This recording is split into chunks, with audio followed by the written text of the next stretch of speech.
പ്രിയപ്പെട്ട ഉദ്യോഗാർത്ഥികളെ, welcome to learn with ARM. ഇന്നത്തെ ക്ലാസ് ഒരു പ്രീവിയസ് ഇയർ ചോദ്യപേപ്പറിന്റെ ഡിസ്കഷൻ ആണ്. ചോദ്യപേപ്പർ അസിസ്റ്റന്റ് സെയിൽസ്മാൻ സപ്ലൈകോ 2025. എക്സാമിന്റെ ഡേറ്റ് എന്ന് പറയുന്നത് 2/8/2025 ആയിരുന്നു. 2/8/2025. ഓക്കെ അല്ലേ? ഒന്നാമത്തെ ചോദ്യം, ഇന്ത്യൻ നാഷണൽ കോൺഗ്രസ് പൂർണ്ണ സ്വരാജ് പ്രഖ്യാപിച്ചത് ഏത് സമ്മേളനത്തിൽ വെച്ചാണ്? 1929 ഏത് സമ്മേളനമാണ്? ലാഹോർ സമ്മേളനത്തിൽ വെച്ചിട്ടാണ് ഏത് പൂർണ്ണ സ്വരാജ് പ്രഖ്യാപിച്ചത്. ഓക്കെ അല്ലേ? രണ്ടാമത്തെ ചോദ്യം, തിരുവിതാംകൂർ ഭരണാധികാരിയായ മാർത്താണ്ഡവർമ്മ കർഷകരായ സൈനികർക്ക് അവരുടെ സേവന കാലഘട്ടത്തിൽ നൽകിയിരുന്ന നികുതി ഇളവ് ഏത് പേരിലാണ് അറിയപ്പെട്ടത്?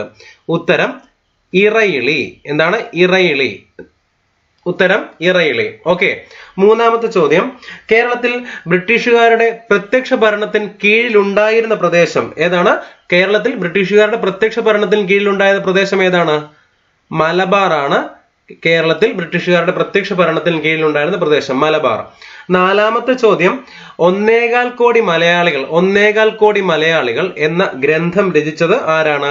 കേരളത്തിന്റെ ആദ്യത്തെ മുഖ്യമന്ത്രിയായ EM ശങ്കരൻ നമ്പൂതിരിപ്പാട്.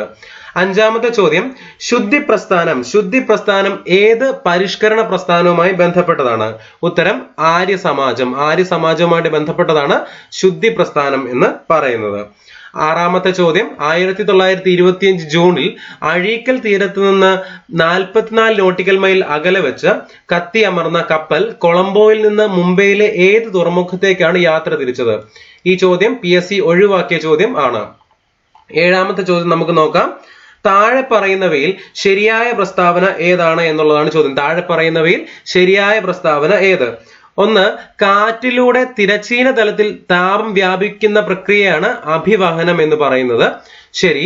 കാറ്റിലൂടെ തിരശ്ചീന തലത്തിൽ താപം വ്യാപിക്കുന്ന പ്രക്രിയയാണ് താപചാലനം എന്ന് പറഞ്ഞിരിക്കുന്നു. തെറ്റ്. കാറ്റിലൂടെ തിരശ്ചീന തലത്തിൽ താപം വ്യാപിക്കുന്ന പ്രക്രിയയാണ് സംവഹനം എന്ന് പറഞ്ഞിരിക്കുന്നു. തെറ്റ്. അപ്പോൾ ശരിയായ പ്രസ്താവന എന്ന് പറയുന്നത് ഓപ്ഷൻ 1 ആണ്. അപ്പോൾ ഓപ്ഷൻ A 1 ശരി എന്നുള്ളതാണ് നമ്മൾ ഉത്തരമായിട്ട് വരുന്നത്. ഓക്കെ അല്ലേ? അടുത്ത ചോദ്യം, ഇന്ത്യൻ ഉപഭൂഖണ്ഡത്തിൽ ഉൾപ്പെടാത്ത രാജ്യം എന്നാണ് ചോദിച്ചിരിക്കുന്നത്. നമുക്ക് നോക്കാം. നേപ്പാൾ ഇന്ത്യൻ ഉപഭൂഖണ്ഡത്തിൽ ഉൾപ്പെടുന്നതാണ്. ബംഗ്ലാദേശ് ഇന്ത്യൻ ഉപഭൂഖണ്ഡത്തിൽ ഉൾപ്പെടുന്നതാണ്. അഫ്ഗാനിസ്ഥാൻ ഇന്ത്യൻ ഉപഭൂഖണ്ഡത്തിൽ ഉൾപ്പെടുന്നതല്ല. ഭൂട്ടാൻ ഇന്ത്യൻ ഭൂഖണ്ഡത്തിൽ ഉൾപ്പെടുന്നതാണ്. ഉൾപ്പെടാത്തത് ഏതാണ്? അഫ്ഗാനിസ്ഥാൻ ആയതുകൊണ്ട് നമ്മുടെ ഉത്തരം എന്ന് പറയുന്നത് 3 മാത്രം ശരി എന്നുള്ളതാണ് നമ്മുടെ ഉത്തരമായിട്ട് വരുന്നത്. അടുത്ത ചോദ്യം 9ാമത്തെ ചോദ്യമാണ്. ഇന്ത്യയുടെ കിഴക്കേ അറ്റത്തുള്ള രേഖാംശം എന്നാണ് ചോദിച്ചിരിക്കുന്നത്.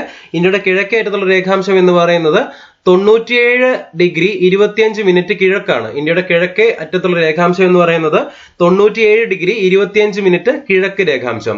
10ാമത്തെ ചോദ്യം, പഞ്ചാബ് ഹരിയാന സമതലത്തിന്റെ രൂപീകരണത്തിന് കാരണമാകുന്ന നദി എന്താണ്? പഞ്ചാബ് ഹരിയാന സമതലത്തിന്റെ രൂപീകരണത്തിന് കാരണമാകുന്ന നദി ഏതാണ്? സിന്ധു നദിയാണ്. ഏതാണ്? സിന്ധു നദിയാണ് പഞ്ചാബ് ഹരിയാന സമതലത്തിന്റെ രൂപീകരണത്തിന് കാരണമാകുന്ന നദി. അടുത്ത ചോദ്യം 11. പഹൽഗാം തീവ്രവാദ ആക്രമണത്തെ തുടർന്ന് ഇന്ത്യ പാകിസ്ഥാനിലേക്ക് ഒഴുകുന്ന ചിനാബ് നദിയിലെ നീരൊഴുക്ക് തടയാൻ അടച്ച ഡാം ഏതാണ്? എന്താണ്?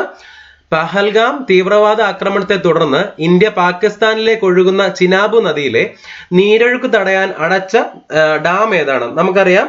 അത് ഏതാണ്? ഭഗ്ലിഹാർ ആണ്. ഭഗ്ലിഹാർ എന്താണ്? അണക്കെട്ടാണ്. ഭഗ്ലിഹാർ അണക്കെട്ട്. അപ്പൊ ഉത്തരം ഏതാണ്? 4 ആണ് വരുന്നത്. ഓപ്ഷൻ C ആണ്. 4 വരുന്നത്. ഭഗ്ലിഹാർ. 12. കേരളത്തിൽ സർക്കാർ നടപ്പാക്കുന്ന വേതന തൊഴിൽ പദ്ധതി ഏത്? വേതന തൊഴിൽ പദ്ധതിയാണ് ജീവനം. ഏതാണ്? ജീവനം. എന്താണ്? കേരളത്തിൽ സർക്കാർ നടപ്പാക്കുന്ന വേതന തൊഴിൽ പദ്ധതിയാണ് ജീവനം. ഓക്കെ അല്ലേ? അടുത്ത ചോദ്യം, നഷ്ടപരമായ നശീകരണം എന്ന ആശയം ആവിഷ്കരിച്ചത് ഇവരിൽ ആരാണ് എന്നൊരു ചോദ്യം ചോദിച്ചിരുന്നു. ഈ ചോദ്യം എന്താണ്? PSC ഒഴിവാക്കിയ ചോദ്യമായിട്ടാണ് ഇപ്പോൾ കാണുന്നത്. 14ാമത്തെ ചോദ്യം, സാധനങ്ങളുടെയും സേവനങ്ങളുടെയും ഉൽപാദന പ്രക്രിയയിൽ ഒരു രാജ്യം അഭിമുഖീകരിക്കുന്ന അടിസ്ഥാന സാമ്പത്തിക പ്രശ്നങ്ങളിൽ സാങ്കേതിക വിദ്യയുടെ തെരഞ്ഞെടുപ്പിനെ കുറിച്ച് പ്രതിപാദിക്കുന്നത് ചുവടെ തന്നിരിക്കുന്ന ഏത് ചോദ്യത്തിലാണ്? ഉത്തരം, എങ്ങനെ ഉൽപ്പാദിപ്പിക്കണം. എങ്ങനെ ഉൽപ്പാദിപ്പിക്കണം എന്നുള്ളതാണ് ഉത്തരം. എങ്ങനെ ഉൽപ്പാദിപ്പിക്കണം. 15ാമത്തെ ചോദ്യം നോക്കുന്നു. താഴെ തന്നിരിക്കുന്നതിൽ ഏത് വിഭാഗമാണ് സാമൂഹിക സുരക്ഷാ കോഡ് 2020 ഉൾപ്പെടാത്തത്? എന്താണ് താഴെ തന്നിരിക്കുന്നതിൽ ഏത് വിഭാഗമാണ് സാമൂഹിക സുരക്ഷാ കോഡ് 2020 ഉൾപ്പെടാത്തത്? ഒന്ന്, ദിവസവേതനക്കാർ ഉൾപ്പെടുന്നതാണ്. പിന്നെ ഗിഗ് പ്ലാറ്റ്ഫോം തൊഴിലാളികൾ ഉൾപ്പെടുന്നതാണ്. അതിഥി തൊഴിലാളികൾ ഉൾപ്പെടുന്നതാണ്. എന്നാൽ ഉൾപ്പെടാത്തത് ആരാണ്? സർക്കാർ ജീവനക്കാരാണ്. സാമൂഹിക സുരക്ഷാ കോഡ് 2020 ഉൾപ്പെടാത്ത വിഭാഗം സർക്കാർ ജീവനക്കാർ.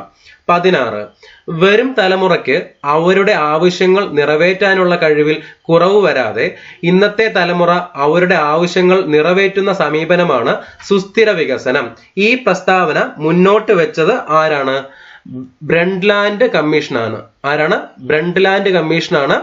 വരും തലമുറയ്ക്ക് അവരുടെ ആവശ്യങ്ങൾ നിറവേറ്റാനുള്ള കഴിവിൽ കുറവ് വരാതെ ഇന്നത്തെ തലമുറ അവരുടെ ആവശ്യങ്ങൾ നിറവേറ്റുന്ന സമീപനമാണ് സുസ്ഥിര വികസനം എന്ന പ്രസ്താവന മുന്നോട്ട് വെച്ചത് ബ്രണ്ട്ലാൻഡ് കമ്മീഷനാണ്.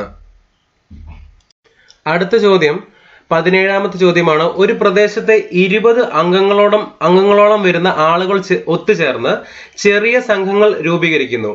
ഓരോ അംഗവും നിശ്ചിത തുക സംഘത്തിൽ നിക്ഷേപിക്കുന്നു. ബാങ്കുകൾ ഈ സംഘങ്ങൾക്ക് കുറഞ്ഞ നിരക്കിൽ വായ്പ നൽകുന്നു. അങ്ങനെ 2 രീതിയിൽ കിട്ടിയ പണം മൂലധനമാക്കി അംഗങ്ങൾക്ക് വായ്പ നൽകുന്നു. ഈ സമ്പ്രദായമാണ് എന്നറിയപ്പെടുന്നത്? മൈക്രോ ഫിനാൻസ് എന്നറിയപ്പെടുന്നത്. Micro finance. അടുത്ത ചോദ്യം 18ാമത്തെ ചോദ്യം. ഇന്ത്യയുടെ 16ാം ധനകാര്യ കമ്മീഷന്റെ ചെയർമാൻ ആരാണ്? ഇന്ത്യയുടെ 16ാം ധനകാര്യ കമ്മീഷന്റെ ചെയർമാൻ ആരാണ്? ഡോക്ടർ അരവിന്ദ് പനഗരിയ. ഡോക്ടർ അരവിന്ദ് പനഗരിയ. 19ാമത്തെ ചോദ്യം നോക്കാം. ഒരു രാജ്യം അതിന്റെ മണ്ണ് മാത്രമല്ല, ഒരു രാജ്യം അതിന്റെ ജനങ്ങളാണ് എന്ന വരികൾ ഉദ്ധരിച്ചാണ് കേന്ദ്ര ധനകാര്യമന്ത്രി നിർമ്മല സീതാരാമൻ 2025 ബഡ്ജറ്റ് അവതരിപ്പിച്ചത്. ഈ വരികൾ എഴുതിയതാരാണ്? ഉത്തരം ഗുരജട അപ്പറാവു. ആരാണ്? ഗുരജട അപ്പറാവു. എന്താണ് അദ്ദേഹം എഴുതിയത്? ഒരു രാജ്യം അതിന്റെ മണ്ണ് മാത്രമല്ല, ഒരു രാജ്യം അതിന്റെ ജനങ്ങളാണ് എന്ന് പറഞ്ഞു. ഓക്കെ അല്ലേ? 20ാമത്തെ ചോദ്യം. ഇറാൻ ഇസ്രയേൽ യുദ്ധത്തെ തുടർന്ന് ഇറാനിൽ നിന്നും ഇന്ത്യക്കാരെ ഇന്ത്യയിലേക്ക് എത്തിക്കുവാനുള്ള നടപടി അറിയപ്പെടുന്നത് എന്തു പേരിലാണ് അറിയപ്പെടുന്നത്? ഉത്തരം ഓപ്പറേഷൻ സിന്ധു. ഓപ്പറേഷൻ സിന്ധു എന്നാണ് അറിയപ്പെടുന്നത്. 21ാമത്തെ ചോദ്യം. ഇന്ത്യൻ ഭരണഘടനയിലെ മൗലിക അവകാശങ്ങളുമായി ബന്ധപ്പെട്ട വകുപ്പ് 19 പെടാത്ത പ്രസ്താവന എന്താണ്? വകുപ്പ് 19 പെടാത്ത പ്രസ്താവന ഏതാണ് എന്നുള്ളതാണ് ചോദ്യം. ഒന്ന്, പെടാത്തതാണ് അല്ലെ. സംസാര സ്വാതന്ത്ര്യവും ആവിഷ്കാരവും സ്വാതന്ത്ര്യവും. ആയുധങ്ങളില്ലാതെ സമാധാനപരമായി സമ്മേളിക്കുക. ശരിയാണ്. ഇന്ത്യയിൽ എവിടെയും സ്വതന്ത്രമായി സഞ്ചരിക്കുക എന്ന് പറയുന്നു. ശരിയാണ്. എന്നാൽ എന്താണ് വകുപ്പ് 19 ഉൾപ്പെടാത്തത് ഏതാണ്? നിയമത്തിനു മുൻപിൽ എല്ലാവരും തുല്യരാണ് എന്ന് പറയുന്നതാണ് വകുപ്പ് 19 ഉൾപ്പെടാത്തത്. 22ാമത്തെ ചോദ്യം. സോഷ്യലിസം, മതേതരത്വം എന്ന 2 പദങ്ങൾ 42ാം ഭേദഗതിയിലൂടെ ഭരണഘടനയുടെ ഏത് ഭാഗത്താണ് കൂട്ടിച്ചേർത്തത്? ഏത് ഭാഗത്താണ് കൂട്ടിച്ചേർത്തത്? ആമുഖത്തിലാണ് കൂട്ടിച്ചേർത്തത്. 23, സുതാര്യവും ഊർജ്ജസ്വലവുമായ സർക്കാർ പദ്ധതി ചുവപ്പുനാടയില്ലാതെ എല്ലാവരിലേക്കും സുരക്ഷിതവും വേഗത്തിലുള്ളതുമായ വിവരങ്ങൾ എത്തിച്ചേരുന്നു. വിവേചനമില്ലാതെ എല്ലാ പൗരന്മാർക്കും ലഭ്യമാകുന്ന പദ്ധതി. ഈ ഗവേണൻസിനെ കുറിച്ച് ഈ പ്രസ്താവന ആരുടേതാണ്? ഡോക്ടർ APJ അബ്ദുൽ കലാമിന്റെ പ്രസ്താവനയാണ് തന്നിരിക്കുന്നത്. അടുത്ത ചോദ്യം. ചേരുംപടി ചേർക്കുക എന്നുള്ളതാണ് തന്നിരിക്കുന്നത്. യൂണിയൻ ലിസ്റ്റ്, സംസ്ഥാന ലിസ്റ്റ്, കൺകറന്റ് ലിസ്റ്റ്, അവശിഷ്ടാധികാരം എന്നുള്ളത് എയിലും, വനം, സൈബർ നിയമങ്ങൾ, സെൻസസ്, ജയിലുകൾ എന്നുള്ളത് ബിയിലും തന്നിരിക്കുന്നു. നമുക്കറിയാം യൂണിയൻ ലിസ്റ്റ് എന്ന് പറയുന്നത് നമുക്ക് ഏതിൽ പെടുത്താം? സെൻസസ് യൂണിയൻ ലിസ്റ്റുമായിട്ട് നമുക്ക് ബന്ധപ്പെടുത്താം. 2, സംസ്ഥാന ലിസ്റ്റ് എന്ന് പറയുന്നത് ഏതുമായിട്ട് നമുക്ക് ബന്ധപ്പെടുത്താം? ജയിലുകള് സംസ്ഥാന ലിസ്റ്റുകളുമായിട്ട് നമുക്ക് ബന്ധപ്പെടുത്താം. കൺകറന്റ് ലിസ്റ്റ് എന്ന് പറയുന്നത് ആരുമായിട്ട് ബന്ധപ്പെടുത്താം? വനവുമായിട്ട് ബന്ധപ്പെടുത്താം. അവശിഷ്ട അധികാരം എന്ന് പറയുന്നത് സൈബർ നിയമങ്ങളുമായിട്ട് ബന്ധപ്പെടുത്താം. അപ്പോൾ ഇതെല്ലാം മാച്ച് ചെയ്യുന്നത് ഏത് ഓപ്ഷൻ ആണ്? ഓപ്ഷൻ എ ആണ് മാച്ച് ചെയ്യുന്നത്. ഓക്കെ അല്ലേ? അടുത്ത ചോദ്യം 25ാമത്തെ ചോദ്യമാണ്. താഴെ തന്നിരിക്കുന്ന പ്രസ്താവനകളിൽ തെറ്റായ പ്രസ്താവന ഏത്? തെറ്റായ പ്രസ്താവന ഏതാണ് എന്നുള്ളതാണ് ചോദിച്ചിരിക്കുന്നത്. അതായത് ശരി നമ്മൾ കണ്ടെത്തിയിട്ട് തെറ്റ് അടയാളപ്പെടുത്തി വെക്കുക അല്ലെ. ഒന്നാമത്തെ പോയിന്റ് 73 74 ഭരണഘടനാ ഭേദഗതികളുടെ അടിസ്ഥാനത്തിലാണ് സംസ്ഥാന തെരഞ്ഞെടുപ്പ് കമ്മീഷൻ നിലവിൽ വന്നത്. ശരിയാണ്. ഓക്കെ. 2 കേരള സംസ്ഥാന തെരഞ്ഞെടുപ്പ് കമ്മീഷൻ നിലവിൽ വന്നത് 1990 എന്ന് പറഞ്ഞിരിക്കുന്നു. അത് തെറ്റ്. കേരള സംസ്ഥാന തെരഞ്ഞെടുപ്പ് കമ്മീഷന്റെ ആദ്യ കമ്മീഷണർ സുകുമാർ സെൻ ആയിരുന്നു എന്ന് പറയുന്നു. തെറ്റ്. കേരള സംസ്ഥാന തെരഞ്ഞെടുപ്പ് കമ്മീഷന്റെ ഇപ്പോഴത്തെ മുഖ്യ തെരഞ്ഞെടുപ്പ് കമ്മീഷണർ എ ഷാജഹാൻ ആണ് എന്ന് പറയുന്നു. ശരിയാണ്. അപ്പോൾ ഏതാണ് തെറ്റായ പ്രസ്താവനകൾ എന്ന് പറയുന്നത്? 2ഉം 3ഉമാണ് തെറ്റായ പ്രസ്താവനകൾ എന്ന് പറയുന്നത്. അപ്പോൾ ഓപ്ഷൻ ബി 2ഉം 3ഉമാണ് നമ്മുടെ തെറ്റായ പ്രസ്താവന. അടുത്ത ചോദ്യം 26. കേരളത്തിലെ പൊതുസ്ഥലങ്ങളിൽ മാലിന്യം വലിച്ചെറിയുന്ന കുറ്റങ്ങൾ റിപ്പോർട്ട് ചെയ്യുന്ന വ്യക്തിക്ക് നൽകുന്ന പാരിതോഷികം താഴെ പറയുന്നവയിൽ ഏതാണ്? ഓക്കെ അല്ലേ. അപ്പോൾ ഇത് ഒരു പുതിയതായിട്ട് ഒന്ന് ഒഴിവാക്കിയ ഒരു ചോദ്യമായിട്ടാണ് ഇപ്പോൾ അത് കാണിക്കുന്നത്. 27ാമത്തെ ചോദ്യം, ദരിദ്രരിൽ ദരിദ്രരായ മതവിഭാഗത്തിന് തുച്ഛമായ വിലയ്ക്ക് ഭക്ഷ്യധാന്യങ്ങൾ നൽകുന്ന കേന്ദ്ര സർക്കാരിന്റെ പദ്ധതി ഏതാണ്? എന്താണ്?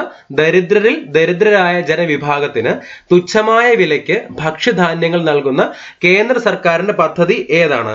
ഉത്തരം അന്ത്യോദയ അന്നയോജന പദ്ധതി. അന്ത്യോദയ അന്നയോജന പദ്ധതിയാണ്.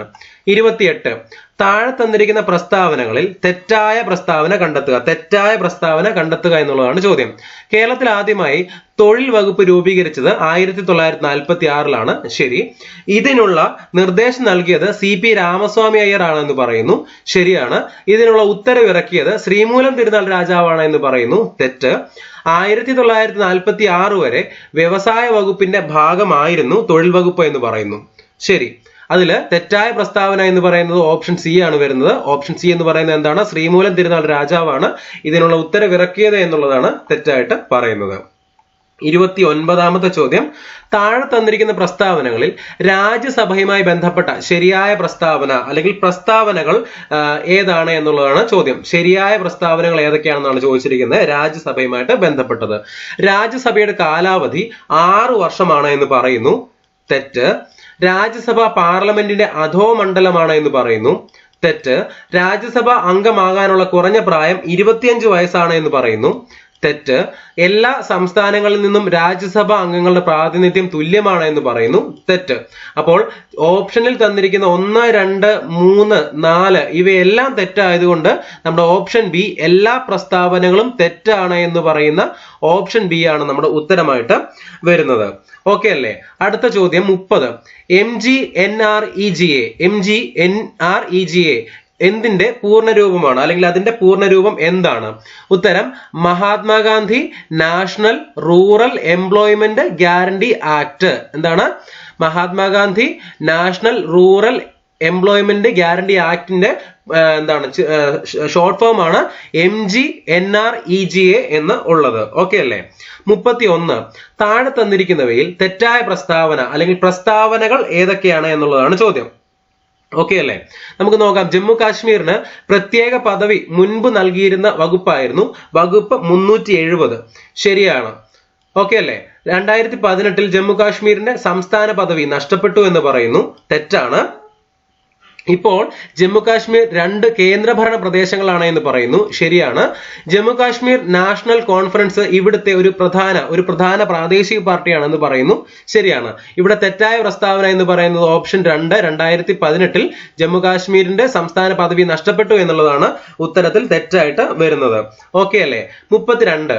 രാജ്യത്ത് ആദ്യമായി വയോജനങ്ങളുടെ ക്ഷേമം, സംരക്ഷണം, പുനരധിവാസം എന്നിവ ഉറപ്പാക്കാൻ വയോജന കമ്മീഷൻ ബില്ല് നിയമസഭ പാസാക്കി ഗവർണറുടെ അധികാരത്തിനായി അയച്ച ഇന്ത്യൻ സംസ്ഥാനം ഏതാണ്? ഉത്തരം കേരളമാണ്. വയോജനങ്ങൾക്ക് വേണ്ടിയിട്ടുള്ള ബില്ല് അയച്ച ആരാണ്? കേരളമാണ്. ഓക്കെ അല്ലേ. അടുത്ത ചോദ്യം, സുരക്ഷാ നയം ഏതിന്റെ മുദ്രാവാക്യമാണ്? സുരക്ഷാ നയം ഏതിന്റെ മുദ്രാവാക്യമാണ് എന്ന് ചോദിച്ചിരിക്കുന്നു. ഉത്തരം ഇത് ഒഴിവാക്കിയ ചോദ്യമായിട്ടാണ് PSC റിപ്പോർട്ട് ചെയ്തിരിക്കുന്നത്. 34ാമത്തെ ചോദ്യം, CRISPR-Cas9 Cas19 സാങ്കേതിക വിദ്യയുടെ പ്രധാന പ്രയോജനങ്ങൾ എന്തെല്ലാമാണ് പ്രയോജനം? ജീൻ തെറാപ്പി ഇതിന്റെ പ്രയോജനമാണ്. കാർഷിക വിളകളുടെ മെയ്യപ്പെടുത്തൽ പ്രയോജനമാണ്. ഘോര ചികിത്സ പ്രയോജനമാണ്. അപ്പോൾ ഉത്തരം എന്ന് പറയുന്നത് മുകളിൽ പറഞ്ഞവയെല്ലാം എന്നുള്ളതാണ് നമ്മൾ ഉത്തരമായിട്ട് വരുന്നത്. അടുത്ത ചോദ്യം 35. താഴെ കൊടുത്തിരിക്കുന്ന പട്ടികയിൽ നിന്നും ശരിയായ വാക്സിന്റെയും അസുഖത്തിന്റെയും ജോഡി തിരഞ്ഞെടുത്ത് എഴുതുക. ഉത്തരം ശരിയായിട്ടുള്ളതാണ്.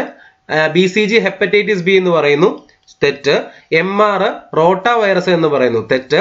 OPV പോളിയോ എന്ന് പറയുന്നു, ശരി. PCV ക്ഷയം എന്ന് പറയുന്നു, തെറ്റ്. അതില് ശരിയായ വാക്സിന്റെയും അസുഖത്തിന്റെയും ജോഡി എന്ന് പറയുന്നത് ഓപ്ഷൻ ബി OPV എന്ന് പറയുന്നതാണ് നമ്മുടെ ശരി ഉത്തരമായിട്ട് വരുന്നത്. അടുത്ത ചോദ്യം, ഓസോൺ പാളിയുടെ ശോഷണത്തിന് പ്രധാന കാരണമായ രാസവസ്തു ഏതാണ്? ഓസോൺ പാളിയുടെ ശോഷണത്തിന് പ്രധാന കാരണമായ രാസവസ്തു? നമ്മൾ പഠിച്ചിട്ടുണ്ട്, CFC ആണല്ലേ. ക്ലോറോ ഫ്ലൂറോ കാർബണുകളാണ് ഓസോൺ പാളിയുടെ ശോഷണത്തിന് പ്രധാന കാരണമായ രാസവസ്തു. 37. വിറ്റമിൻ ഡിയുടെ അപര്യാപ്തത മൂലമുണ്ടാകുന്ന രോഗം ഏതാണ്? ഇത് ഒഴിവാക്കിയ ചോദ്യമാണ്. വിറ്റമിൻ ഡിയുടെ അപര്യാപ്തത മൂലമുണ്ടാകുന്ന രോഗം എന്ന് പറയുന്ന ചോദ്യം ഒഴിവാക്കിയതാണ്. 38. ആരോഗ്യ കേരളം പദ്ധതിയുടെ പ്രധാന ഉദ്ദേശം എന്താണ്? ആരോഗ്യ കേരളം പദ്ധതിയുടെ പ്രധാന ഉദ്ദേശം എന്ന് പറയുന്നത് ആരോഗ്യ സേവനങ്ങൾ ഗ്രാമപ്രദേശങ്ങളിലെ ജനങ്ങളിലേക്ക് എത്തിക്കുക എന്നുള്ളതാണ് ആരോഗ്യ കേരളം പദ്ധതിയുടെ പ്രധാന ലക്ഷ്യം. ആരോഗ്യ സേവനങ്ങൾ ഗ്രാമപ്രദേശങ്ങളിലെ ജനങ്ങളിലേക്ക് എത്തിക്കുക. 39. തലച്ചോറിന്റെ പ്രധാനപ്പെട്ട ഭാഗമായ സെറിബ്രത്തെ കുറിച്ചുള്ള പ്രസ്താവനകൾ താഴെ കൊടുത്തിരിക്കുന്നു. ശരിയായിട്ടുള്ളത് തിരഞ്ഞെടുത്ത് എഴുതുക. സെറിബ്രം മനുഷ്യന്റെ തലച്ചോറിന്റെ ഏറ്റവും വലിയ ഭാഗമാണ്, ശരിയാണ്. ഹൃദയമിടിപ്പ്, ശ്വസനം, രക്തസമ്മർദ്ദം തുടങ്ങിയ പ്രവർത്തനങ്ങൾ നിയന്ത്രിക്കുന്നു എന്ന് പറയുന്നു, തെറ്റ്. നമ്മുടെ ശരീരത്തിന്റെ സന്തുലിതാവസ്ഥ കാക്കാൻ സഹായിക്കുന്നു എന്ന് പറയുന്നു, തെറ്റ്. ചിന്തനം, ഓർമ്മ, ബുദ്ധിമുട്ടുകൾ പരിഹരിക്കൽ, ഭാഷ, തീരുമാനങ്ങൾ എന്നിവയെ നിയന്ത്രിക്കുന്നത് സെറിബ്രമാണ് എന്ന് പറയുന്നു, ശരി. അപ്പോൾ നമ്മുടെ ഉത്തരങ്ങൾ എന്ന് പറയുന്നത് 1ഉം 4ഉമാണ്. 1ഉം 4ഉം വരുന്നത് ഏത് ഓപ്ഷനാണ്? Option A. 1, 4 എന്നിവയാണ് ഉത്തരമായിട്ട് വരുന്നത്. 40. ഏതാണ് ജീവിതശൈലി രോഗങ്ങൾക്ക് കാരണം ആകുന്നത്? പരിസ്ഥിതി മലിനീകരണമല്ല, പ്രകൃതി ദുരന്തങ്ങളല്ല, വൈറസ് ആക്രമണമല്ല, അനിയന്ത്രിതമായ ഭക്ഷണശീലമാണ്. നിയന്ത്രണമില്ലാത്ത ഭക്ഷണശീലമാണ് ജീവിതശൈലി രോഗങ്ങൾക്ക് കാരണമാകുന്നത്, അനിയന്ത്രിതമായ ഭക്ഷണശീലം. ഓക്കെ. 41ാമത്തെ ചോദ്യം, അമ്ലമഴയുടെ pH മൂല്യം ഏകദേശം എത്രയാണ്? ഉത്തരം 5.6 താഴെയാണ് അമ്ലമഴയുടെ pH മൂല്യം. 42. ഏതൊരു പ്രവർത്തനത്തിനും തുല്യവും വിപരീതവുമായ ഒരു പ്രതിപ്രവർത്തനം ഉണ്ടായിരിക്കും. ഇത് ന്യൂട്ടന്റെ എത്രാമത്തെ ചലന നിയമമാണ്? മൂന്നാം ചലന നിയമമാണ്. അടുത്ത ചോദ്യം 43. വൈദ്യുത കാന്തിക തരംഗങ്ങളിൽ ആവൃത്തി ഏറ്റവും കൂടിയ തരംഗം ഏതാണ്? വൈദ്യുത കാന്തിക തരംഗങ്ങളിൽ ആവൃത്തി ഏറ്റവും കൂടിയ തരംഗം ഏതാണ്? ഗാമാ കിരണമാണ് വൈദ്യുത കാന്തിക തരംഗങ്ങളിൽ ആവൃത്തി ഏറ്റവും കൂടിയ തരംഗം, ഗാമാ കിരണം. 44. ഭൂമിയുടെ കേന്ദ്രത്തിൽ ഗ്രാവിറ്റി മൂലമുള്ള ത്വരണം ജിയുടെ മൂല്യം എന്ന് പറയുന്നത് എത്രയാണ്? ആക്സലറേഷൻ ഡ്യൂ ടു ഗ്രാവിറ്റിയുടെ വാല്യൂ എന്ന് പറയുന്നത് ഭൂമിയുടെ കേന്ദ്രത്തിൽ എത്രയായിരിക്കും? 0 m/s² ആയിരിക്കും. 45. ലോകത്തിലെ ഏറ്റവും വേഗത കൂടിയ ഹൈസ്പീഡ് ട്രെയിൻ CR 450 അനാച്ഛാദനം ചെയ്ത രാജ്യം ഏതാണ്? ചൈനയാണ്. CR 450 അനാച്ഛാദനം ചെയ്ത രാജ്യം ചൈനയാണ്. 46. നാസയിലെ ബഹിരാകാശ യാത്രികരായ സുനിത വില്യംസും ബാരി വിൽമോറും 2024 ജൂൺ മുതൽ 2025 മാർച്ച് വരെ 9 മാസക്കാലം അന്താരാഷ്ട്ര ബഹിരാകാശ നിലയത്തിലെ ഗവേഷണത്തിന് ശേഷം ഭൂമിയിലേക്ക് മടങ്ങിയത് ഏത് വാഹനത്തിലായിരുന്നു? ഉത്തരം സ്പേസ് എക്സ് ക്രൂഡാഗൺ. ക്രൂഡാഗൺ എന്ന വാഹനത്തിലായിരുന്നു അവര് ഭൂമിയിലേക്ക് മടങ്ങിയത്. 47. 132 ഗ്രാം കാർബൺ ഡൈ ഓക്സൈഡിൽ എത്ര മോൾ കാർബൺ ഡൈ ഓക്സൈഡ് അടങ്ങിയിരിക്കുന്നു എന്ന് കണ്ടെത്തുക. ഉത്തരം 3 മോളാണ്. 48ാമത്തെ ചോദ്യം, ഒരു നിശ്ചിത താപനിലയിൽ പൂരിതമാകാൻ ആവശ്യമായതിൽ കൂടുതൽ ലീനം ലയിച്ചു ചേർന്ന ലായനിയെ പറയുന്ന പേര് എന്താണ്? അതിപൂരിത ലായനി. എന്താണ്? അതിപൂരിത ലായനി എന്നാണ് പറയുന്നത്. 49 സ്ഥിരകാന്തങ്ങൾ നിർമ്മിക്കാൻ ഉപയോഗിക്കുന്നത് ഏത് ലോഹസങ്കരമാണ്? സ്ഥിരകാന്തങ്ങൾ നിർമ്മിക്കാൻ ഉപയോഗിക്കുന്നത് ഏത് ലോഹസങ്കരമാണ്? അൽനിക്കോയാണ് ഉപയോഗിക്കുന്നത്. അൽനിക്കോ. 50 ഒരു ചരക്ക് കപ്പൽ അപകടത്തിൽപ്പെട്ടാൽ അതിലെ കണ്ടെയ്നറുകളിൽ കാൽസ്യം കാർബൈഡ് ഉണ്ടെങ്കിൽ അതിന് ജലവുമായി സമ്പർക്കം ഉണ്ടാകുമ്പോൾ പുറത്തു വരുന്ന വാതകം ഏതാണ്? എന്താണ്? ഒരു ചരക്ക് കപ്പൽ അപകടത്തിൽപ്പെട്ടാൽ അതിലെ കണ്ടെയ്നറുകളിൽ കാൽസ്യം കാർബൈഡ് ഉണ്ടെങ്കിൽ അതിന് ജലവുമായി സമ്പർക്കം ഉണ്ടാകുമ്പോൾ പുറത്തു വരുന്ന വാതകം ഏതാണ്? അസറ്റ്ലീൻ ആണ്. ഏതാണ്? അസറ്റ്ലീൻ ആണ് പുറത്തു വരുന്ന വാതകം. ഓക്കെ അല്ലേ? അടുത്ത ചോദ്യം 51 പ്രോട്ടീനുകളുടെ ത്രിമാന ഘടന പ്രവചിക്കാൻ സഹായിക്കുന്ന നിർമ്മിത ബുദ്ധി ഉപകരണം അല്ലെങ്കിൽ AI ടൂൾ ഏതാണ്? ഉത്തരം ആൽഫ ഫോൾഡ്. ഏതാണ്? ആൽഫ ഫോൾഡ് ആണ് പ്രോട്ടീനുകളുടെ ത്രിമാന ഘടന പ്രവചിക്കാൻ സഹായിക്കുന്ന AI ടൂൾ, ആൽഫ ഫോൾഡ്. 52ാമത്തെ ചോദ്യം 2024-25 അധ്യയന വർഷം മുതൽ കേരള സ്കൂൾ കലോത്സവത്തിൽ ഉൾപ്പെടുത്തിയ ഗോത്ര കലാരൂപങ്ങൾ താഴെ കൊടുത്തിട്ടുള്ളവയിൽ ഏതെല്ലാമാണ്? ഏതാണ്? 2024-25 അധ്യയന വർഷത്തിലെ സ്കൂൾ കലോത്സവത്തിൽ ഉൾപ്പെടുത്തിയ ഗോത്ര കലാരൂപങ്ങൾ താഴെ കൊടുത്തിട്ടുള്ളവയിൽ ഏതെല്ലാമാണ്? നമുക്ക് നോക്കാം. പണിയ നൃത്തം. ഓക്കെ. 2 പളിയ നൃത്തം. പിന്നെ ഇരുള നൃത്തം. ഇരുള നൃത്തം. പിന്നെ ഏതാണ്? മിഥുവ നൃത്തം, മലപുലയ ആട്ടം എന്നിവയാണ് എന്താണ് ഈ 2024-25 അധ്യയന വർഷത്തിലെ സ്കൂൾ കലോത്സവത്തിൽ ഉൾപ്പെടുത്തിയ ഗോത്ര കലാരൂപങ്ങൾ. അപ്പൊ ഇതെല്ലാം വരുന്നത് ഏത് ഓപ്ഷനാണ്? ഓപ്ഷൻ സി ആണ് നമ്മുടെ ഉത്തരമായിട്ട് വരുന്നത്. ഓപ്ഷൻ സി ആണ് ഉത്തരമായിട്ട് വരുന്നത്. അടുത്ത ചോദ്യം 53 താഴെ കൊടുത്തിരിക്കുന്നവരിൽ 2024 മേജർ ധ്യാൻചന്ദ് ഖേൽരത്ന അവാർഡ് ജേതാക്കൾ ആരെല്ലാമാണ്? ഗുകേഷ് ഡി, ഹർമൻപ്രീത് സിംഗ്, പ്രവീൺ കുമാർ, മനു ഭാക്കർ. ഇവരെല്ലാവരും മേജർ ധ്യാൻചന്ദ് ഖേൽരത്ന അവാർഡ് നേടിയവരായതുകൊണ്ട് നമ്മുടെ ഉത്തരം എന്ന് പറയുന്നത് ഓപ്ഷൻ ഡി 1, 2, 3, 4 എന്നിവയാണ് ഉത്തരമായിട്ട് വരുന്നത്. അടുത്ത ചോദ്യം 54 2025 ജൂണിൽ ഉദ്ഘാടനം ചെയ്യപ്പെട്ട ലോകത്തിലെ ഏറ്റവും ഉയരം കൂടിയ റെയിൽവേ കമാന പാലം ഏതാണ്? ഉത്തരം കൊങ്കൺ റെയിൽവേ പാലമാണ്. എന്താണ്? കൊങ്കൺ റെയിൽവേ പാലമാണ് 2025 ജൂണിൽ ഉദ്ഘാടനം ചെയ്യപ്പെട്ട ലോകത്തിലെ ഏറ്റവും ഉയരം കൂടിയ റെയിൽവേ കമാന പാലം, കൊങ്കൺ റെയിൽവേ പാലം. ചേരുമ്പോൾ ചേർക്കുക. നിരീശ്വരൻ എന്ന് പറയുന്നത് ആരുമായിട്ടാണ് ചേരുന്നത്? Nireeshwaran VJ James. Nireeshwaran VJ James ആണല്ലോ. അതെ. മീശ ആരുമായിട്ട് ബന്ധപ്പെട്ടതാണ്? S ഹരീഷുമായിട്ട് ബന്ധപ്പെട്ടതാണ് മീശ അല്ലെ, അദ്ദേഹത്തിന്റെ രചനയാണ് മീശ. 3 ലണ്ടൻ ബത്തേരിയിലെ ലുത്തിനിയകൾ ആരുടെയാണ്? NS മാധവന്റെയാണ് ലണ്ടൻ ബത്തേരിയിലെ ലുത്തിനികൾ. NS മാധവൻ. അവസാനത്തെ ആരാണ്? സമ്പർക്ക ക്രാന്തി എന്ന് പറയുന്നത് ഓപ്ഷൻ ആരുമായിട്ട് ബന്ധപ്പെട്ടു? V ഷിനിലാലുമായിട്ട് ബന്ധപ്പെട്ടതാണ് സമ്പർക്ക ക്രാന്തി. ഉത്തരം എന്നപ്പോ ഓപ്ഷൻ എ ആണ് നമ്മുടെ ഉത്തരമായിട്ട് വരുന്നത്. ഓക്കെ അല്ലേ? 56ാമത്തെ ചോദ്യം കേരള സർക്കാരിന്റെ പരമോന്നത സാഹിത്യ ബഹുമതി ഏതാണ്? എഴുത്തച്ഛൻ പുരസ്കാരമാണ്. കേരള സർക്കാരിന്റെ പരമോന്നത സാഹിത്യ ബഹുമതി എഴുത്തച്ഛൻ പുരസ്കാരം. 57 ശരിയായ ജോഡികൾ കണ്ടെത്തുക എന്ന് പറഞ്ഞിരിക്കുന്നു. വൈശാഖ മഹോത്സവം കൊട്ടിയൂർ ക്ഷേത്രം ശരിയാണ്. വൃശ്ചികോത്സവം തളിക്ഷേത്രം കോഴിക്കോട് എന്ന് പറയുന്നു, തെറ്റാണ്. പുത്തിരി തിരുവപ്പന എന്ന് പറയുന്നത് ശ്രീ മുത്തപ്പൻ ക്ഷേത്രം പറശ്ശിനിക്കടവ് എന്ന് പറയുന്നത് ശരിയാണ്. കൽപ്പാത്തി പൈങ്കുനി ഉത്സവം കൽപ്പാത്തി പാലക്കാട് എന്ന് പറയുന്നു, തെറ്റാണ്. അപ്പോൾ ഉത്തരങ്ങൾ ശരിയായിട്ടുള്ളത് 1ഉം 3ഉം ആയതുകൊണ്ട് നമ്മുടെ ഓപ്ഷൻ എന്ന് പറയുന്നത് ഓപ്ഷൻ ബി ആണ് നമ്മുടെ ഉത്തരമായിട്ട് വരുന്നത്. 1ഉം 3ഉം. 58ാമത്തെ ചോദ്യം 2025 യുനെസ്കോയുടെ മെമ്മറി ഓഫ് വേൾഡ് രജിസ്റ്ററിൽ ഇടം പിടിച്ച 2 ഇന്ത്യൻ ഗ്രന്ഥങ്ങൾ ഏതെല്ലാമാണ്? ഏതൊക്കെയാണ്? ഭഗവത്ഗീതയും നാട്യശാസ്ത്രവും. Option C 1 and 2. 59 നെറ്റ്വർക്കിൽ ഉൾപ്പെട്ടിരിക്കുന്ന കമ്പ്യൂട്ടറുകൾക്ക് സ്വയം IP വിലാസം ലഭ്യമാകുന്ന സാങ്കേതിക വിദ്യ ഏതാണ്? Dynamic host configuration protocol. 60 താഴെ പറയുന്നവയിൽ ഒരു ഡാറ്റാബേസ് മാനേജ്മെന്റ് സിസ്റ്റം അല്ലാത്തത്, താഴെ തന്നിരിക്കുന്നവയിൽ ഒരു ഡാറ്റാബേസ് മാനേജ്മെന്റ് സിസ്റ്റം അല്ലാത്തത് ഏതാണ്? ലിബർ ഓഫീസ് ഇംപ്രസ് ആണ്. ലിബർ ഓഫീസ് ഇംപ്രസ് ആണ് എന്താണ് ഒരു ഡാറ്റാബേസ് മാനേജ്മെന്റ് സിസ്റ്റം അല്ലാത്തത്, ലിബർ ഓഫീസ് ഇംപ്രസ്. 61ാമത്തെ ചോദ്യം, ഡാഷ് ഒരു സ്വതന്ത്ര വിവര വിനിമയ നവ സാമൂഹിക മാധ്യമമാണ്. ഏതാണ്? ഡയാസ്പോറ. ഡയാസ്പോറയാണ് ഒരു സ്വതന്ത്ര വിനിമയ നവ സാമൂഹിക മാധ്യമം, ഡയാസ്പോറ.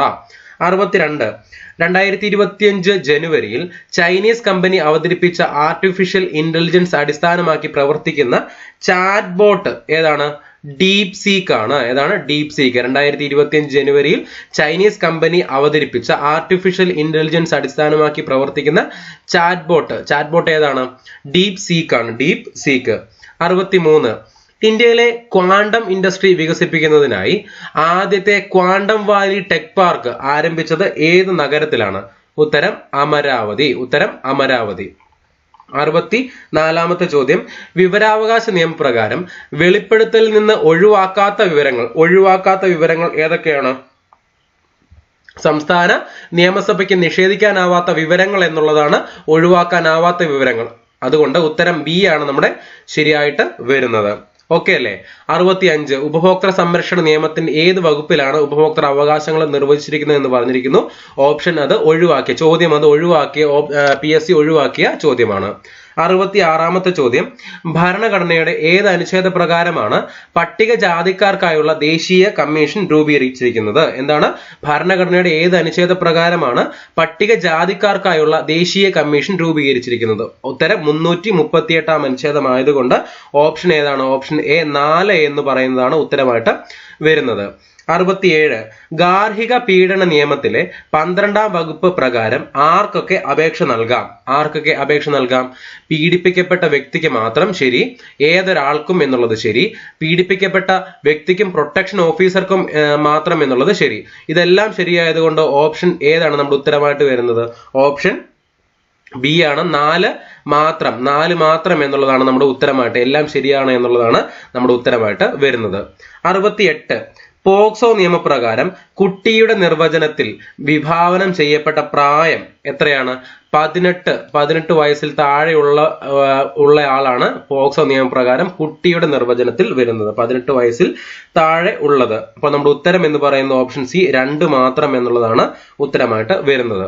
69, പോക്സോ നിയമപ്രകാരം കൗമാരക്കാർക്കിടയിലെ ലൈംഗികതയെ അപ്പാടെ കുറ്റകരമാക്കുന്നത് ആശങ്കാജനകമാണെന്ന് പ്രതിപാദിക്കുന്ന ലോ കമ്മീഷന്റെ റിപ്പോർട്ട് ഏതാണ്? റിപ്പോർട്ട് 283. ഏതാണ്? 283ാമത്തെ റിപ്പോർട്ട്. 283 ആണ് എന്താണ് ആ റിപ്പോർട്ട് പറയുന്നത്. ഓപ്ഷൻ ഏതാണ്? ഓപ്ഷൻ എ ആണ് നമ്മുടെ ഉത്തരമായിട്ട് വരുന്നത്. 2 മാത്രം എന്നുള്ളതാണ് ഉത്തരമായിട്ട് വരുന്നത്.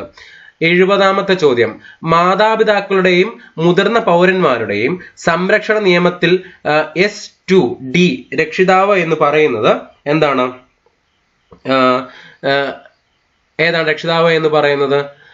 ജന്മം നൽകിയ രക്ഷിതാവും ദത്തെടുക്കുന്നവരും ശരി, രണ്ടാനച്ഛനും രണ്ടാനമ്മയും എന്ന് പറയുന്നതും ശരി. അതുകൊണ്ട് ഇത് രണ്ടും ശരിയായതുകൊണ്ട് ഓപ്ഷൻ സി ആണ് നമ്മുടെ ഉത്തരമായിട്ട് വരുന്നത്. 1ഉം 2ഉം മാത്രം എന്നുള്ളതാണ് നമ്മുടെ ഉത്തരമായിട്ട് വരുന്നത്. ഓക്കെ അല്ലേ? അപ്പോൾ ഇത്രയുമായിരുന്നു 70 ചോദ്യങ്ങളായിരുന്നു 2025 നടന്ന അസിസ്റ്റന്റ് സെയിൽസ്മാന്റെ 1ാമത്തെ സ്റ്റേജിലെ GK ചോദ്യങ്ങൾ. അടുത്തത് മലയാളം ചോദ്യങ്ങൾ നമുക്ക് നോക്കാം. 1, താഴെ പറയുന്നവയിൽ മകന്റെ ഭാര്യ എന്നർത്ഥം വരുന്ന പദം ഏതാണ്? സ്നുഷയാണ്. ഏതാണ്? സ്നുഷ. 92, വ്യാകരണം പഠിപ്പിച്ചിട്ടുള്ളവൻ ഒറ്റപ്പദം ഏതാണ്? വ്യാകരണം പഠിപ്പിച്ചിട്ടുള്ളവൻ ഏതാണ്? വൈയാകരണനാണ്. ആരാണ്? വൈയാകരണൻ. ഓക്കെ. 93, തെറ്റായ പുല്ലിംഗ സ്ത്രീലിംഗ ജോഡി കണ്ടെത്തുക. തെറ്റായതാണ് ലേഖകൻ ലേഖിക ശരി, സ്വാമി സ്വാമിനി ശരി, ദേവൻ ദേവി ശരി. ഏതാണ് തെറ്റ്? ജനകൻ ജാനകി എന്നുള്ളതാണ് തെറ്റ്. ഓക്കെ.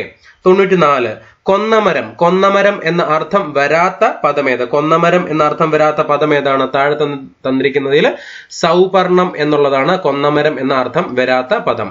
95 അവസാനിപ്പിക്കുക എന്നർത്ഥം വരുന്ന ശൈലി. അവസാനിപ്പിക്കുക എന്നർത്ഥം വരുന്ന ശൈലി ഏതാണ്? ഭരതവാക്യം ചൊല്ലുക. ഭരതവാക്യം ചൊല്ലുക എന്നുള്ളതാണ് അവസാനിപ്പിക്കുക എന്നർത്ഥം വരുന്ന ശൈലി. ഭരതവാക്യം ചൊല്ലുക, അവസാനിപ്പിക്കുക. 96 പരോപകാരം. പരോപകാരം എന്ന പദം പിരിച്ചെഴുതിയാൽ എങ്ങനെ വരും? പരോപകാരം പിരിച്ചെഴുതിയാൽ പര അധികം ഉപകാരം. പര അധികം ഉപകാരമാണ് പരോപകാരം. 97 അന്തർമുഖൻ എന്ന പദത്തിന്റെ വിപരീത പദം. അന്തർമുഖൻ എന്ന് പറയുന്ന പദത്തിന്റെ എന്താണ് വിപരീത പദം എന്ന് പറയുന്നത്? ബഹിർമുഖനാണ്. എന്താണ്? ബഹിർമുഖൻ. 98 പാത്രമറിഞ്ഞ് ദാനം ചെയ്യണം. പാത്രമറിഞ്ഞ് ദാനം ചെയ്യണം എന്ന പഴഞ്ചൊല്ലിന്റെ പൊരുൾ എന്താണ്? എന്താണ്? ആളറിഞ്ഞ് ദാനം നൽകണം. ആളറിഞ്ഞ് ദാനം നൽകണം എന്നുള്ളതാണ് പാത്രമറിഞ്ഞ് ദാനം ചെയ്യണം. 99 തന്നിരിക്കുന്നവയിൽ തെറ്റായ ജോഡി. തന്നിരിക്കുന്നവയിൽ തെറ്റായ ജോഡി ഏതാണെന്നുള്ളത് കണ്ടെത്തുക. ക്ഷിതി ഭൂമി ശരിയാണ്. രുതിരം ചോര ശരിയാണ്. സുരൻ ദേവൻ ശരിയാണ്. എന്നാൽ കപോലം എന്നുള്ളത് തലയോട്ടി എന്ന് തന്നിരിക്കുന്നു. അതാണ് എന്ത്? തെറ്റായ ജോഡി. 100ാമത്തെ ചോദ്യം തന്നിരിക്കുന്നവയിൽ ശരിയായ വാക്യം ഏത്? തന്നിരിക്കുന്നവയിൽ ശരിയായ വാക്യം എന്ന് പറയുന്നത് പരേതൻ 1 വയസ്സ് പ്രായമുള്ള 2 ഇരട്ടക്കുട്ടികളുടെ പിതാവാണ് എന്ന് പറഞ്ഞിരിക്കുന്നു. അത് തെറ്റ്. പരേതൻ 1 വയസ്സ് മാത്രം പ്രായമുള്ള ഇരട്ടക്കുട്ടികളുടെ പിതാവാണ് എന്ന് പറഞ്ഞിരിക്കുന്നു. തെറ്റ്. പരേതൻ 1 വയസ്സുള്ള ഇരട്ടക്കുട്ടികളുടെ പിതാവാണ് എന്ന് പറഞ്ഞിരിക്കുന്നു. ശരി. പരേതൻ 1 വയസ്സുള്ള 2 ഇരട്ടക്കുട്ടികളുടെ പിതാവാണ് എന്ന് പറഞ്ഞിരിക്കുന്നു. തെറ്റ്. അപ്പോൾ ശരിയായ വാക്യം എന്ന് പറയുന്നത് ഓപ്ഷൻ സി ആണ്. പരേതൻ 1 വയസ്സുള്ള ഇരട്ടക്കുട്ടികളുടെ പിതാവാണ് എന്നുള്ളതാണ് നമ്മുടെ ഉത്തരമായിട്ട് വരുന്നത്. ഓക്കെ ആണല്ലോ? ഓക്കെ. അപ്പോൾ ഇത്രയുമായിരുന്നു 10 ചോദ്യങ്ങളായിരുന്നു മലയാള ഭാഗത്ത് നിന്ന് ഉണ്ടായിരുന്നത്. അപ്പോൾ ഇത്രയും ചോദ്യങ്ങൾ 70 GK ചോദ്യങ്ങളും 10 മലയാളം ചോദ്യങ്ങളുമാണ് അസിസ്റ്റന്റ് സെയിൽസ്മാനിന്റെ സ്റ്റേജ് 1 നടന്ന ചോദ്യ പേപ്പറിൽ ഉണ്ടായിരുന്നത്. ഓക്കെ അല്ലേ? എല്ലാവർക്കും ചോദ്യങ്ങളും ഉത്തരങ്ങളും മനസ്സിലായി എന്ന് വിശ്വസിക്കുന്നു. അടുത്ത ക്ലാസ്സിൽ മറ്റൊരു ചോദ്യ പേപ്പറുമായിട്ട് മറ്റൊരു ടോപ്പിക്കുമായിട്ട് കാണാം. ക്ലാസ്സുകളൊക്കെ ഇഷ്ടമാകുന്നുവെങ്കിൽ നിങ്ങൾ ലൈക്ക് ചെയ്യുക, ഷെയർ ചെയ്യുക, സബ്സ്ക്രൈബ് ചെയ്യുക, കൂട്ടുകാരിലോട്ട് എത്തിക്കുക, സപ്പോർട്ട് ചെയ്യുക. Thank you for watching. Good bye.